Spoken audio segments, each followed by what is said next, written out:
कि प्राथमिक कक्षाओं के विद्यार्थियों को मानचित्र शिक्षण के लिए निम्नलिखित में से कौन सी युक्ति सर्वाधिक प्रयुक्त प्रतीत होती है। तो प्राथमिक कक्षाओं के विद्यार्थियों को मानचित्र शिक्षण के लिए निम्नलिखित में से कौन सी युक्ति सर्वाधिक प्रतीत होती है।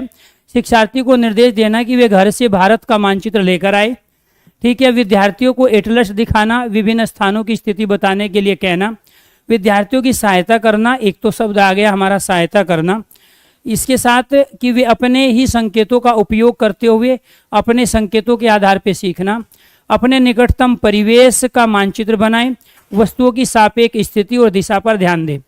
प्यारे दोस्तों, आपको ध्यान रखना है अब तक जो ऑप्शन हमने लिए हैं उसमें शिक्षार्थियों को निर्देश देना कि वे घर से मानचित्र लेकर आए।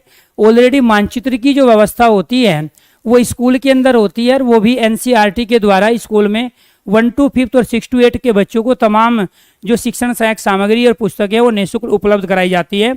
तो हम बच्चों से यहाँ मानचित्र नहीं मंगवा सकते, एक पॉइंट। दूसरा, शिक्षार्थियों को एटलस दिखाना और विभिन्न स्थानों की स्थिति बताना।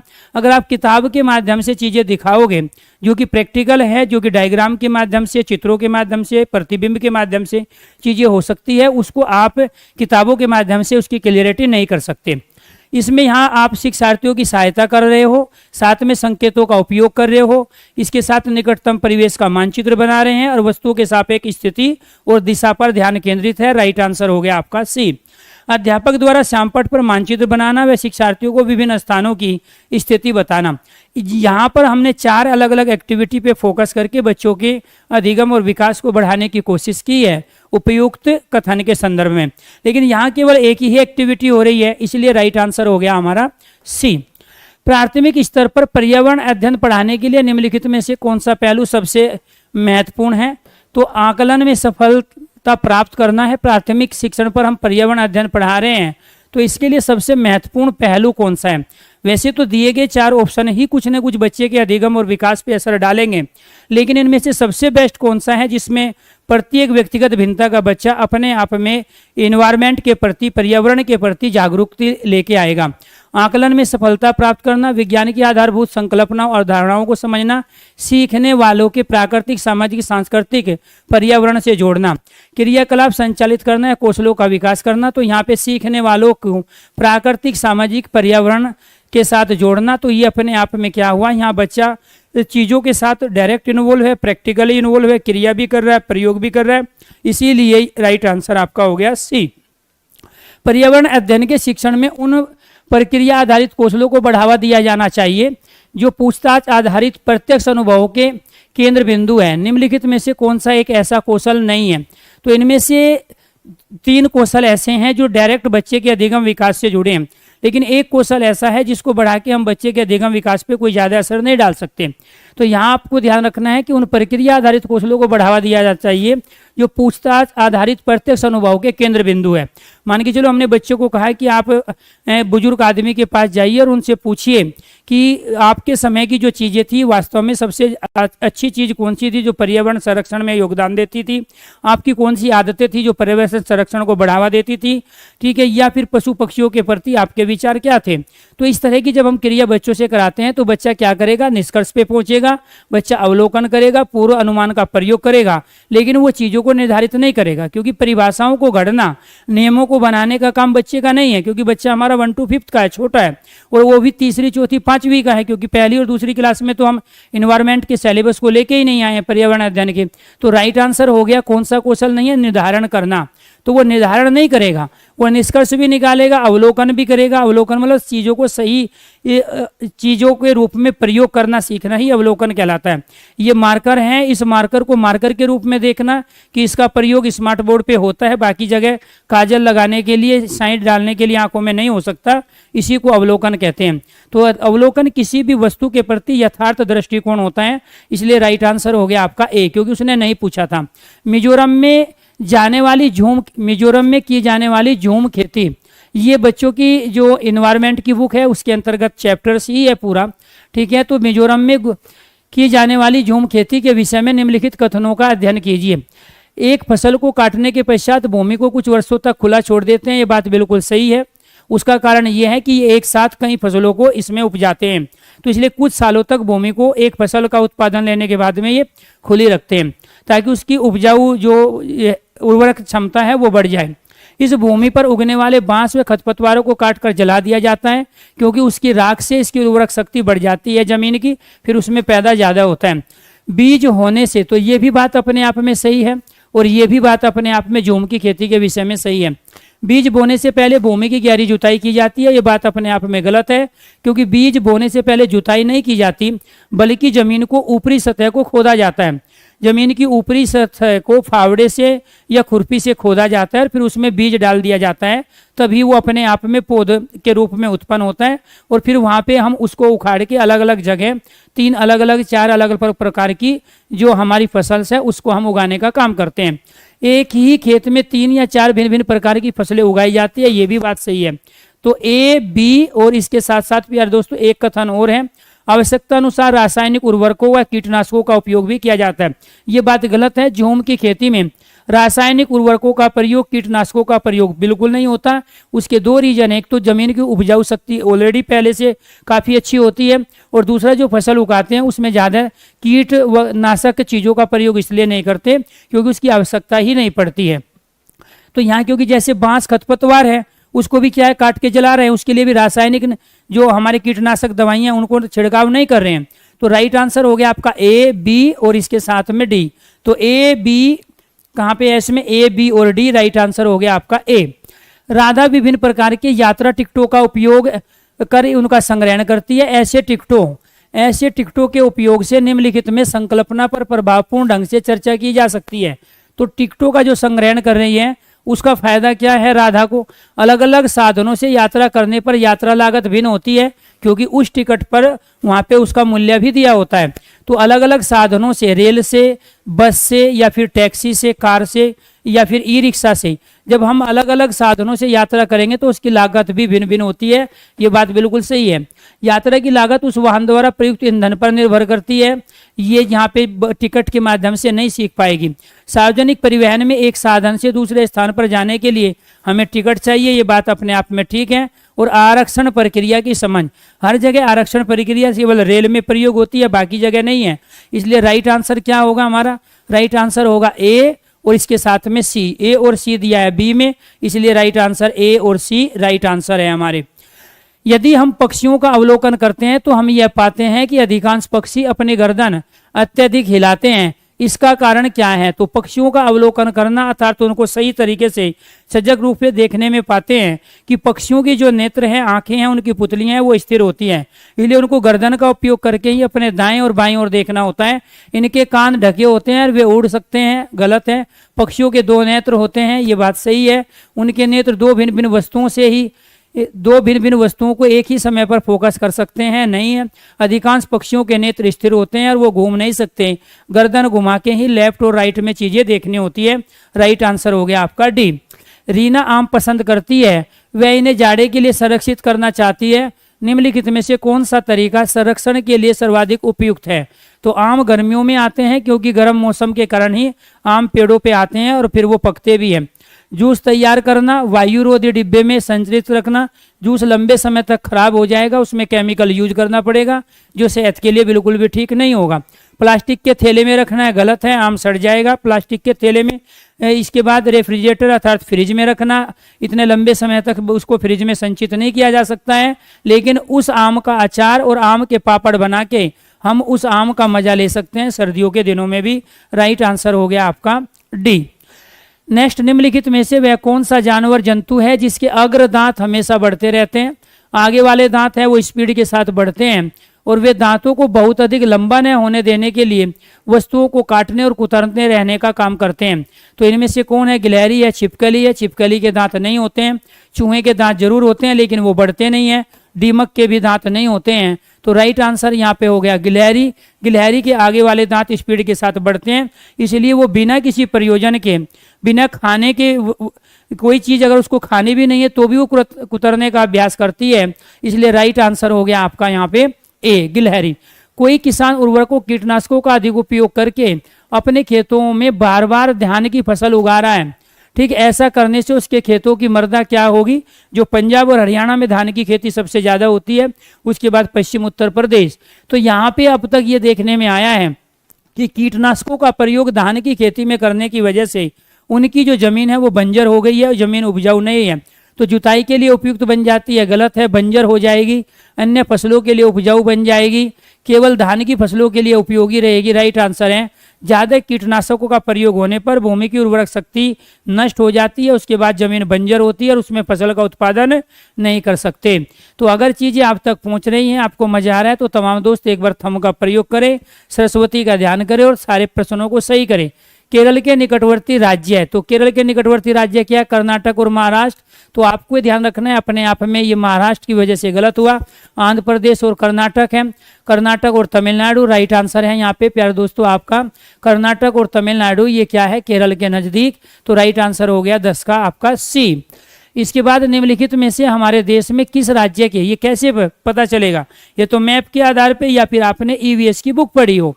निम्नलिखित में से हमारे देश में किस राज्य के अधिकतर लोग नारियल के तेल में पकी हुई समुद्री मछली खाना पसंद करते हैं? तो समुद्री मछली यहाँ पे कहाँ पाई जाती है? समुद्र कहाँ है? बिहार में नहीं है, मिजोरम में भी नहीं है, जम्मू एंड कश्मीर में भी नहीं है, तो समुद्र कहाँ है? यहाँ गोवा में। 1 पॉइंट लॉजिकली। अब इस तरह के प्रश्नों को करने के लिए आपके अंदर सूझ होनी चाहिए, जो कोलर के द्वारा, कोपका के द्वारा, वर्दीमर के द्वारा जो अंतर्दृष्टि का सिद्धांत है वो यहाँ काम करता है। तो यहाँ अंतर्दृष्टि अर्थात सूझ आपके अंदर होनी चाहिए कि यहाँ समुद्र की बात हुई है और उसके बाद नारियल के तेल की बात हुई है। अब आप ये देखो कि ये नारियल का तेल कहाँ है? जहाँ नारियल होंगे, तो नारियल कहाँ है? जम्मू कश्मीर, बिहार, मिजोरम में, तो राइट आंसर है गोवा में। फिर समुद्र कहाँ है? गोवा में। फिर मछली कहाँ है? समुद्र में, तो इसीलिए राइट आंसर क्या हो गया आपका? गोवा। रेगिस्तानी ओक के बारे में निम्नलिखित कथनों का अध्ययन कीजिए। तो रेगिस्तानी ओक अपने आप में एक पेड़ है, ना कि कोई जीव जंतु, ठीक है। तो रेगिस्तानी ओक क्या है? जो रेगिस्तान के अंतर्गत ही एक प्रकार की प्रजाति पाई जाती है पेड़ की, ठीक है। थोड़ा उस पर कंट्रीली झाड़ी की तरह वो पेड़ होता है और जिसकी जड़ें बहुत गहराई तक जाती है, क्योंकि रेगिस्तान में पानी की कमी है और पानी जो मिलता है वो गहराई में मिलता है। तो उस पेड़ को जिंदा रहने के लिए, अपने को हरा भरा रखने के लिए, तो पानी तक पहुंचना ही उसकी सबसे बड़ी विशेषता होती है। तो रेगिस्तानी ओक एक वृक्ष है जिसकी ऊंचाई हमारी कक्षा के कमरे के लगभग बराबर अर्थात 104 मीटर होती है। तो यहाँ एक तो ये बता देना कि रेगिस्तानी ओक एक वृक्ष है और इस तरह के प्रश्न इंटरव्यू में भी पूछे गए हैं कि एवीएस के इंटरव्यू में ये प्रश्न ऑलरेडी पूछा जा चुका है। झूम की खेती का प्रश्न है, रेगिस्तानी ओक का प्रश्न है, एक हुक पक्षी होता है, ठीक है, तो उसके बारे में भी केवीएस के तमाम इंटरव्यू में आपसे प्रश्न पूछे गए हैं। तो जब भी आप केवीएस की तैयारी करते हो केंद्रीय विद्यालय संगठन की, तो वहाँ ईवीएस के बारे में ज़्यादातर प्रश्न इंटरव्यू में होते हैं। उसके लिहाज से भी ये नॉलेज आपके लिए बहुत ज़्यादा बेस्ट है। दूसरा, यहाँ टीचर ने क्या किया, आप बच्चे के दैनिक जीवन से चीज़ों को जोड़ दिया। क्योंकि बच्चा रेगिस्तान से संबंधित नहीं रखता अपने आप को, वहाँ पे कभी गया नहीं, उसके बारे में कभी उसने चीज़ें देखी नहीं, तो फिर वहाँ कमरे के साथ जोड़ना और कमरे की जो प्यारे दोस्तों यहाँ पे आपको ध्यान रखना ऊंचाई है उसके बारे में बताना, ताकि बच्चा अनुमान कर पाए। ये एक्टिविटी अपने आप में अच्छी रही है। इस वृक्ष की जड़ें नीचे वृक्ष की ऊंचाई की लगभग 30 गुनी गहराई तक जमीन के भीतर जाती है, जब तक कि पानी न पहुंच जाए।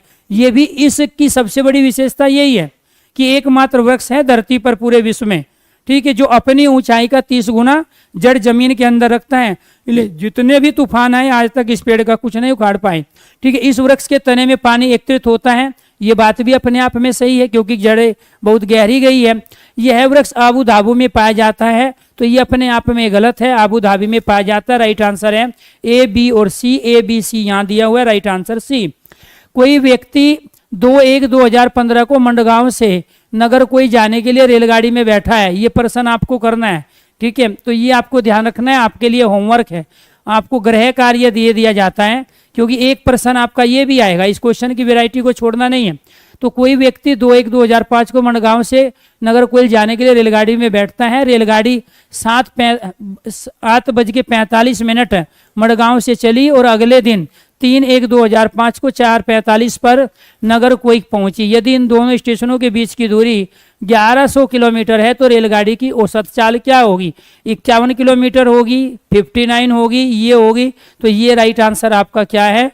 यहाँ पे डी है। ये आपको करना है क्योंकि पेपर में ये क्वेश्चन आएगा इस तरह से। दूसरा प्रश्न ये आएगा, ये 2 प्रश्न है, इन दोनों में से एक तो जरूर आना है, ये आपको तय करना है। ठीक है, दोनों को सीखना है। तो दोनों को प्रश्न ज़्यादा डिफिकल्ट नहीं है, बशर्ते इसके बारे में बेसिक चीज़ें अगर आपको पता है तभी ये प्रश्न सही होंगे। नई दिल्ली में रहने वाला कोई व्यक्ति पहले भोपाल मध्य प्रदेश फिर रांची झारखंड में भ्रमण करना चाहता है, उसकी यात्रा की दिशा बताइए। अब आपको ये देखना चाहिए भारत की किस दिशा में झारखंड है, तो भारत के किस दिशा में झारखंड और बिहार है, भारत के पूर्वी दिशा में झारखंड और बिहार है, तो उसकी दिशा क्या होगी, पूरब की ओर होगी। तो यहाँ क्या है, दक्षिण दिशा में, पूरब दिशा में, पश्चिम दिशा में, दक्षिण दिशा में, राइट आंसर पूरब दिशा में। तो आपको ज्यादा दिमाग नहीं लगाना, रीजनिंग वाला टीचर बहुत ज्यादा घुमा देगा, ठीक है, या फिर मैप पे आपको ले जाएगा। तो आपको मैंने कहा कि यहाँ वर्दिमर कोपका कोलर का सिद्धांत काम करता है, अंतर्दृष्टि का सिद्धांत, सूझ का सिद्धांत, ठीक है। तो आपको यहाँ दिल्ली यहाँ है, ठीक है। इसके बाद फिर आपको कहाँ चलना पड़ेगा, मध्य प्रदेश। तो दिल्ली से जब मध्य प्रदेश जाएंगे तो दक्षिण, और उसके बाद में फिर कहाँ जाना पड़ेगा आपको, पूरब दिशा में। इसलिए दक्षिण दिशा से लेके पूरब दिशा में, तो ये आपको मध्य प्रदेश कहाँ है, भारत के बिल्कुल बीच में, इसलिए भारत का मध्य भाग कहलाता है मध्य प्रदेश, ठीक है। तो दिल्ली देखो, दिल्ली किस दिशा में है, तो दिल्ली की जो दिशा, दिल्ली से चला गया कहाँ पे, मध्य प्रदेश, और मध्य प्रदेश से कहाँ गया, झारखंड में। झारखंड पूर्व दिशा में है, तब तो इसके आधार पे दो, या दिल्ली से मध्य प्रदेश जाए उसके आधार पे दिशा बताओ। राइट आंसर हो गया बी। नीचे दिए गए सभी जानवरों में निम्नलिखित में से कौन सी विशेषता पाई जाती है। प्लीज आपको 10-10 % इन दोनों कंडीशन के करने हैं। एक आएगा 100%, हो सकता है दोनों आ जाए। एक तो आपका ये आएगा दिशा वाला, दूसरा आपका ये ध्यान रखना है ये आएगा। और एक प्रश्न को करने के लिए आपको ज्यादा नहीं, केवल 10-10 % ही काफी है इनके करने के लिए। नीचे दिए गए सभी जानवरों में निम्नलिखित में कौन सी विशेषता पाई जाती है। छिपकली, गोरैया है, कछुआ और सांप, ये जहरीले होते हैं, तो गोरैया जहरीले नहीं होती है, कछुआ भी जहरीला नहीं होता है, ठीक है। वे भूमि एवं जल दोनों में रह सकते हैं, तो ये इनमें से जरूरी नहीं है। सांप हालांकि दोनों में रहता है, भूमि और जल में, लेकिन गोरैया जल में नहीं रहती है, ठीक है। तो इसके बाद उनके शरीर स्लग से ढके होते हैं। राइट आंसर है ये अंडे देते हैं, ये कॉमन चीज है इसके अंदर, ठीक है। तो ये क्या, छिपकली, गोरैया, कछुआ और सांप, ये सब क्या है, अंडे देते हैं। राइट आंसर हो गया आपका डी। नीचे दिए गए जीवों के समूह में किनकी दृष्टि श्रेष्ठ होती है तथा वे मनुष्य की तुलना में 4 गुना अधिक, मनुष्य की तुलना में 4 गुना अधिक दूरी की वस्तुओं को देख सकते हैं। कौन कौन देखेंगे, सांप, रेशम के कीट और छिपकली। तो छिपकली और सांप में बिल्कुल ये मैं श्योर हूँ कि ये मनुष्य से 4 गुना जो है अच्छी दृष्टि इनकी मानी जाती है। चील, गुरुड़, गिद्ध ये अपने आप में गलत है, ठीक है। मधुमक्खी, मच्छर ये भी गलत है, ठीक है। तितली भी नहीं है, बांग, तेंदुआ, सांड ये भी नहीं है। राइट आंसर हो गया सांप, रेशम कीट और छिपकली मनुष्य से 4 गुना ज्यादा अच्छी इनकी दृष्टि होती है, और साथ के साथ 4 गुना दूरी से, मनुष्य जितना देख सकता है उससे 4 गुना अधिक दूरी से ये प्रत्येक वस्तु को ध्वनि के आधार पे, आकृति के आधार पे पहचान कर पाते हैं। इसलिए आपको सांप, छिपकली दोनों से बचना चाहिए। नीचे दिए गए खेती करने के विवरण को पढ़िए और इस ढंग की पहचान कीजिए। एक फसल को काटने के पश्चात खेत को कुछ वर्षों के लिए खाली छोड़ दिया जाता है, तो बिल्कुल अभी हमने झूम की खेती में पढ़ा है, ऐसा ही करना होता है। उसमें कुछ भी नहीं उगाया जाता, ये बात सही है। इस भूमि में बांस व अन्य खरपतवार जो भी कुछ उगता है उन्हें उखाड़ दिया जाता है, ये भी बात बिल्कुल सही है, ठीक है। उन्हें उखाड़ा नहीं जाता, काट कर जला दिया जाता है, क्योंकि उस राख से जमीन की उर्वरक शक्ति बढ़ाई जाती है। यह राख भूमि को उर्वर बनाती है, ठीक है। जब यह भूमि खेती के लिए तैयार हो जाती है तब उसे हल्का सा खोदा जाता है, भूमि को जोता नहीं जाता है, उस पर बीज छिड़क कर दिए जाते हैं। राइट आंसर है झूम की खेती। झूम की खेती का दूसरा नाम ध्यान रखना सहकारी खेती भी है, किसमें हमें 2 या 2 से ज्यादा फसलों को एक साथ प्रयोग करते हैं, तो वो सहकारी खेती भी कहलाती है। तो इस पे अपने आप में ये विवादित क्वेश्चन हैं। सहकारी खेती भी हम इसको कह सकते थे, क्योंकि जब हम 2 या 2 से अधिक खेती को एक साथ हम प्रयोग कर रहे हैं तो सहकारी अर्थात झूम की खेती होती है। राइट आंसर हो गया आपका यहाँ पे ए। ध्यान रखना इसी में से प्रश्न बनेगा, जो इतने लंबी चौड़ी जो कहानी दी है यहीं से आपसे पूछेगा। जब कोई सपेरा अपने वाद्य यंत्र बीन को बजाता है तो सांप उसकी ध्वनि पर अपने सिर को इधर उधर घुमाता है, तो आपके विचार से सांप वाद्य यंत्र के प्रति अनुक्रिया कैसे कर रहा है। उस वाद्य यंत्र को सूंघकर, ठीक है, उस वाद्य यंत्र की ध्वनि को सुनकर। जब वो वाद्य यंत्र कह रहा है तो ध्वनि तो जरूर निकालेगा, ठीक है। उस वाद्य यंत्र की गति को देखकर, ठीक है, तो वो वाहन तो है नहीं कि उसकी गति को देखेगा, ठीक है, ना वो सूंघेगा। उस वाद्य यंत्र द्वारा उत्पन्न कंपनों के प्रति अनुक्रिया करके सांप ध्वनि से अपने आप को सबसे ज्यादा प्रभावित करता है। इंसान को भी वो उसको चेहरे को देख के नहीं पहचानता, बल्कि इंसान जिस तरह से वहाँ आवाज़ करता है अपने पैरों से या अपनी बॉडी लैंग्वेज के माध्यम से, उससे वो प्रभावित होता है। राइट आंसर है उस वाद्ययंत्र द्वारा उत्पन्न कंपनों की अनुक्रिया करके डी। परिवार एक इकाई होता है, इसमें माँ पिता और उनके 2 बच्चे होते हैं। यह कथन क्या है? यह कथन सही नहीं है, क्योंकि ये कहना चाह रहा है कि बच्चे ज़्यादा होने चाहिए, गलत है। सत्य है, क्योंकि यह किसी आदर्श परिवार का आकार है। तो आदर्श परिवार किसको कहते हैं? हम 2 और हमारे 2, तो ये आदर्श परिवार है। सत्य है, क्योंकि सभी भारतीय परिवार इसी प्रकार के होते हैं, सब ऐसे नहीं हैं। सत्य नहीं है, क्योंकि इस कथन से यह स्पष्ट करना चाहिए कि बच्चे जैविक होते हैं। ठीक है, क्यों सत्य नहीं है? क्योंकि परिवार कई प्रकार के होते हैं, परिवार का केवल एक ही प्रकार वर्गीकरण नहीं किया जाता। Right answer B. सत्य है, क्योंकि यह किसी आदर्श परिवार का आकार है। राइट आंसर हो गया आपका बी। मानव को पेट में अमावस्या रस की प्रकृति होती है, यह भोजन को पचाने में सहायक है। तो भोजन को पचाने में सहायक कब होगा? जब वो क्षारीय होगा, जब उसके अंदर अम्ल होगा, जिसको क्या कहेंगे? अम्ल, अर्थात इसे एसिड। तो वो कोई भी शब्द प्रयोग कर सकता है, ये आपको ध्यान रखना है। वो एसिड का प्रयोग करे, अम्ल का प्रयोग करे, क्षारीय का प्रयोग करे, लेकिन यहाँ अमावस्या के संदर्भ में आपको ध्यान रखना है, भोजन पकाने में जो चीज सहायक होते हैं वो क्षारीय, अम्ल और एसिड, ये अपने आप में। लेकिन अगर ये लिमिट से ज़्यादा हो जाए तो यही समस्या उत्पन्न करते हैं। तो अमावस्या के अंदर क्या है? क्षारीय है। इसीलिए आपको ध्यान रखना है, कुछ खाने के 1 घंटा बाद पानी पीना बहुत ज़्यादा जरूरी होता है, ताकि भोजन को पचाने में क्षारीय तत्व अपनी भूमिका निभा पाए। राइट आंसर हो गया सी। कक्षा 3 के एक शिक्षक। तो यहाँ 2 और 1 का प्रयोग क्यों नहीं किया? क्योंकि कक्षा 1 और 2 में हम पर्यावरण अध्ययन नहीं पढ़ाते हैं, कक्षा 3 और 4, 5 में पढ़ाते हैं। कक्षा 3 के एक शिक्षक ने अपने बच्चों को निम्नलिखित पेड़ पौधों की पत्तियों को विभिन्न वर्गों में वर्गीकृत करने के लिए कहा, जैसे नींबू, आम, तुलसी, पुदीना, नीम, केला आदि। कुछ विद्यार्थियों ने पत्तियों का वर्गीकरण इस प्रकार किया, दवाओं के गुणों वाली पत्तियों को और दवाओं के गुण रहित पत्तियों को अलग कर लिया। इसके बाद बड़ी पत्तियां छोटी पत्तियों के रूप में समूह बांट लिया।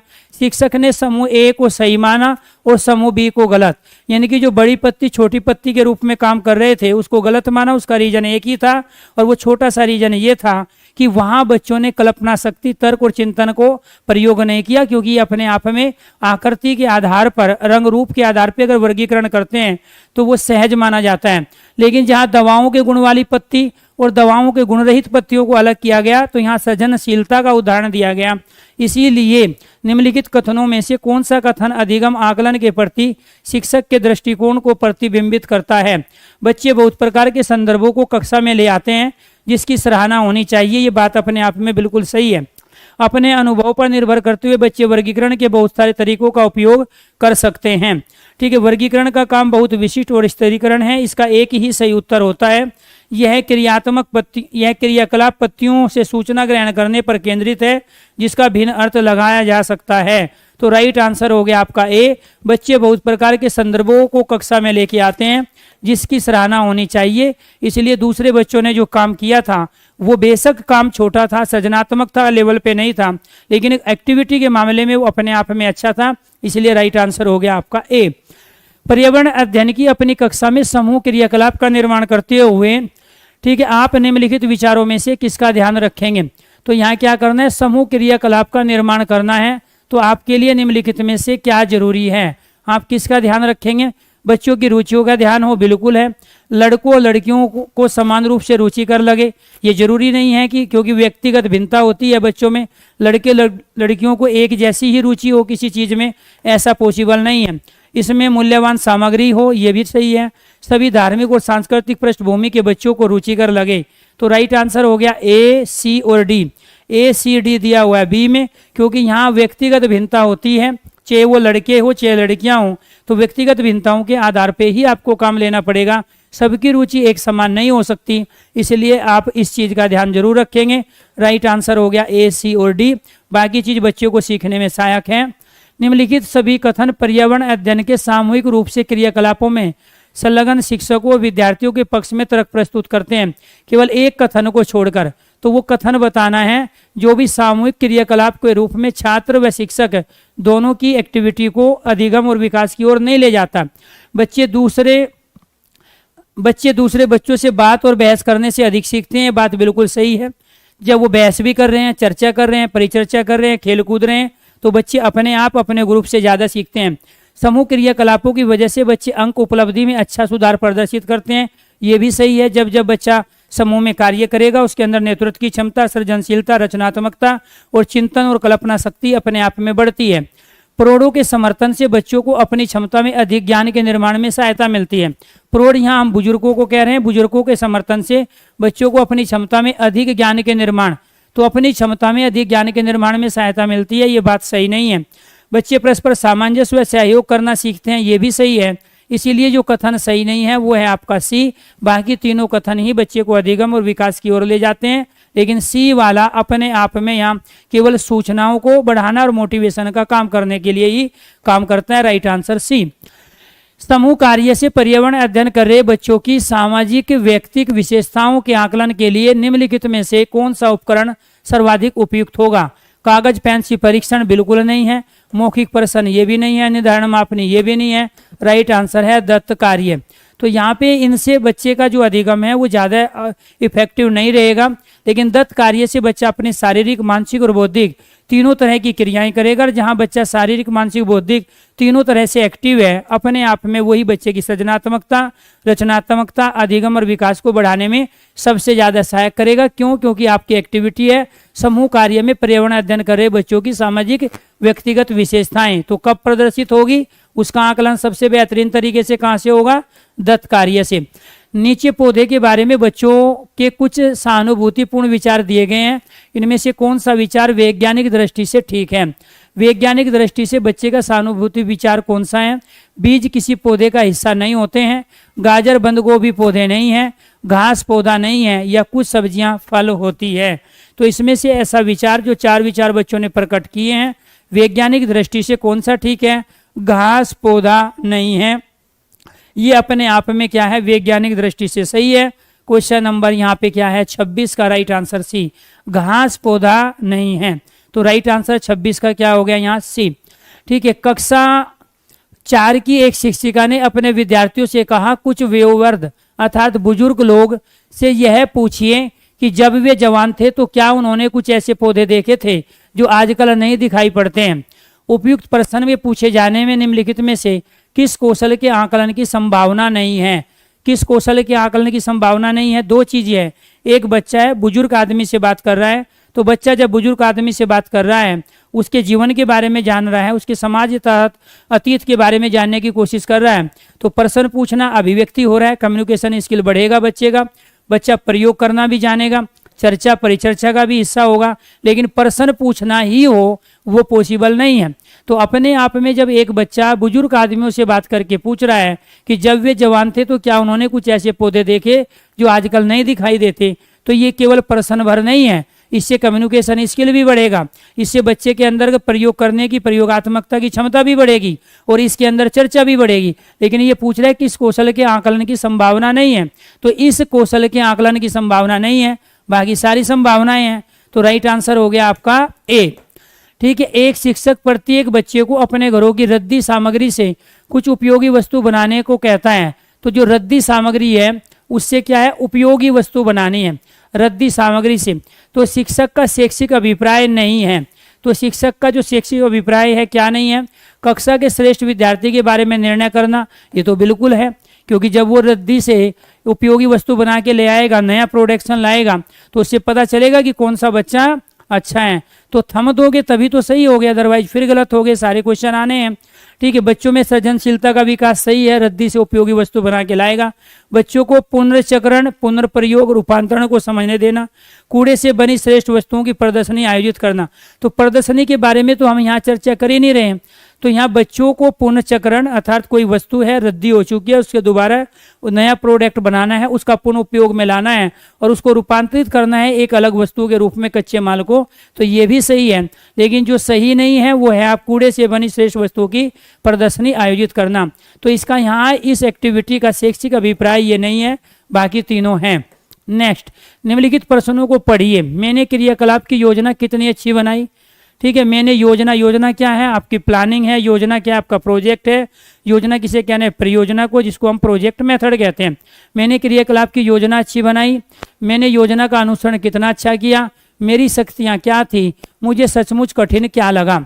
ऊपर दिए गए 4 प्रश्नों के उत्तर से क्या होगा, क्या फायदा है जब हम क्या करें, शिक्षक द्वारा समग्र आकलन हो रहा है, बच्चों का स्वयं आकलन हो रहा है, ठीक है, शिक्षकों का स्वयं आकलन हो रहा है, बच्चों व शिक्षकों दोनों का स्वयं आकलन हो रहा है। बच्चे के लिए प्रश्न है, मैंने क्रियाकलाप की योजना कितनी अच्छी बनाई, तो बच्चे का स्वयं आकलन। तो यहाँ आपको ध्यान रखना है सेल्फ ऑब्जर्वेशन एनालिसिस, जब बच्चा एक्टिविटी के माध्यम से करता है तभी ही वो सही रास्ते पे जाके प्रतिपुष्टि के आधार पे नई उपलब्धि हासिल कर लेता है। पर्यावरण अध्ययन की पाठ्य पुस्तक में प्रयुक्त भाषा, पर्यावरण अध्ययन की पाठ्य पुस्तक में प्रयुक्त भाषा क्या है, तकनीकी औपचारिक होनी चाहिए, बच्चे के दिन प्रतिदिन की भाषा से संबंधित होनी चाहिए। राइट आंसर हो गया बी, बच्चे के दिन प्रतिदिन की भाषा से संबंधित होने चाहिए। तो ये थे 30 प्रश्न, 30 में से आपके कितने सही हुए, एक पॉइंट ये है, कमेंट बॉक्स में कमेंट करके एक बार जरूर बताइएगा। और इसी तरीके से प्यारे दोस्तों हमने अभी कमर कस ली है, हम आपको आने वाले समय में लगातार 20 क्लासें देंगे और 20 क्लासें कुछ 1 घंटे की होगी, कुछ आधे घंटे की होगी, कुछ 5-5 घंटे की भी होगी, जिसमें हम हर सब्जेक्ट की पेडागोजी और हर सब्जेक्ट को यहाँ पे टच करेंगे। आप लोगों से गुजारिश है कि आप आधे से घंटे से लेके 45 मिनट तक का समय हमारे लिए जरूर बचाइएगा। और मेरी कोशिश है जो भी मैं ये क्लासें दूंगा आपको, इन सारी क्लासों से ही आपके पेपर में प्रश्न देखने को मिलेंगे, जिसमें मैं आपको प्रीवियस क्वेश्चन पेपर के साथ साथ कुछ नए लेटेस्ट क्वेश्चन जिन टॉपिक से बनते हैं वो सारे के सारे मैं यहाँ पे कराऊंगा। सभी दोस्तों को नमस्कार, धन्यवाद।